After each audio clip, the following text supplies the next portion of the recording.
ನಮಸ್ಕಾರ ವೀಕ್ಷಕರೇ, ಸವಾಲ್ ಟಿವಿಗೆ ಸ್ವಾಗತ. ನಾನು ಅನುಪಮ. ಇಂದಿನ ರಾಜಕೀಯ ವಿಷಯ ಸಿಎಂ ಕುರ್ಚಿ ಕದನ ಮಧ್ಯೆ ಡಿಕೆಶಿಯಿಂದ ಮಾರ್ಚ್ 10ಕ್ಕೆ ಡಿನ್ನರ್ ಪಾರ್ಟಿ. ಕೆಪಿಸಿಸಿ ಅಧ್ಯಕ್ಷ ಸ್ಥಾನ ತ್ಯಜಿಸುತ್ತಾರಾ ಡಿಸಿಎಂ?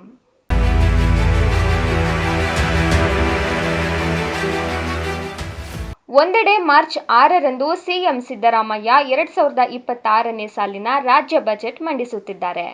ಈ ಮಧ್ಯೆ ಕಾಂಗ್ರೆಸ್ನಲ್ಲಿ ಸಿಎಂ ಕುರ್ಚಿ ಕದನಕ್ಕೆ ಬ್ರೇಕ್ ಬಿದ್ದಿಲ್ಲ. ನಾಯಕರು ಮಾಧ್ಯಮಗಳ ಮುಂದೆ ಹೇಳಿಕೆ ನೀಡುತ್ತಲೇ ಇದ್ದಾರೆ. ಸಿಎಂ ಸಿದ್ದರಾಮಯ್ಯ ಹಾಗೂ ಡಿಸಿಎಂ ಡಿಕೆ ಶಿವಕುಮಾರ್ ಎರಡೂ ಬಣದ ನಾಯಕರು ಸಭೆ ಮಾತುಕತೆ ನಡೆಸುತ್ತಲೇ ಇದ್ದಾರೆ. ಹೈಕಮಾಂಡ್ ಮೇಲೆ ಯಾವ ರೀತಿ ಒತ್ತಡ ಹೇರಬೇಕೆಂದು ಡಿಕೆ ಶಿವಕುಮಾರ್ ಬಣದ ನಾಯಕರು ತಂತ್ರಗಾರಿಕೆ ಹೆಣೆಯುತ್ತಿದ್ದಾರೆ. ಅಧಿಕಾರ ಹಂಚಿಕೆ ಬಿಕ್ಕಟ್ಟಿಗೆ ಹೈಕಮಾಂಡ್ ತೆರೆ ಎಳೆಯಬೇಕೆಂದು ಕೈ ನಾಯಕರು ಪಟ್ಟು ಹಿಡಿದಿದ್ದಾರೆ. ಇವೆಲ್ಲವುಗಳ ಮಧ್ಯೆ DCM DK Shivakumar dinner meeting ಕರೆದಿದ್ದಾರೆ. ಇದೇ ಮಾರ್ಚ್ 10ರಂದು ಖಾಸಗಿ ಹೋಟೆಲ್ನಲ್ಲಿ ಔತಣಕೂಟ ಆಯೋಜಿಸಿದ್ದಾರೆ. ಮಾರ್ಚ್ 6ಕ್ಕೆ ಡಿಕೆ ಶಿವಕುಮಾರ್ ಕೆಪಿಸಿಸಿ ಅಧ್ಯಕ್ಷರಾಗಿ 6 ವರ್ಷ ಪೂರ್ಣಗೊಳಿಸುತ್ತಿರುವುದರಿಂದ ಈ ಡಿನ್ನರ್ ಪಾರ್ಟಿ ನೀಡಲಾಗುತ್ತಿದೆ. ಈ ಔತಣಕೂಟಕ್ಕೆ ಸಿಎಂ ಸಿದ್ದರಾಮಯ್ಯ, ಸಂಪುಟ ಸಚಿವರು, ಶಾಸಕರು, ಪರಿಷತ್ ಸದಸ್ಯರು ಹಾಗೂ ಕೆಲವು ಹಿರಿಯ ನಾಯಕರಿಗೂ ಆಹ್ವಾನ ನೀಡಲಾಗಿದೆ.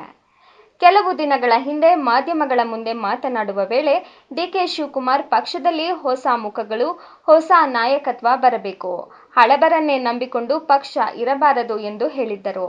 6 ವರ್ಷ ಅಧ್ಯಕ್ಷನಾಗಿ ಕೆಲಸ ಮಾಡಿದ್ದೇನೆ. ಕಾಂಗ್ರೆಸ್ಗೆ ಹೊರ ರಕ್ತ ಬರಬೇಕು, ಹೊಸಬರಿಗೆ ಅವಕಾಶ ಸಿಗಬೇಕು. ನಾನು ಸ್ಟ್ರೀಟ್ ಫೈಟರ್ ಎಂದು ಡಿಕೆ ಶಿವಕುಮಾರ್ ಹೇಳಿದ್ದರು. ಈ ಔತಣಕೂಟದ ಮೂಲಕ ಡಿಕೆ ಶಿವಕುಮಾರ್ ಶಾಸಕರು, ಪರಿಷತ್ ಸದಸ್ಯರು ಹಾಗೂ ಸಚಿವರನ್ನು ವಿಶ್ವಾಸಕ್ಕೆ ತೆಗೆದುಕೊಳ್ಳುವ ಪ್ರಯತ್ನ ಇದಾಗಿದೆ ಎಂದು ವಿಶ್ಲೇಷಿಸಲಾಗಿದೆ.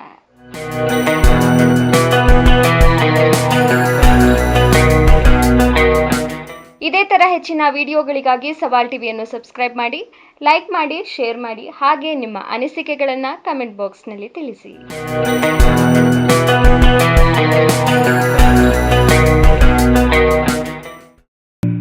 ಸವಾಲ್ ಟಿವಿ ಸದಾ ನಿಮ್ಮೊಂದಿಗೆ.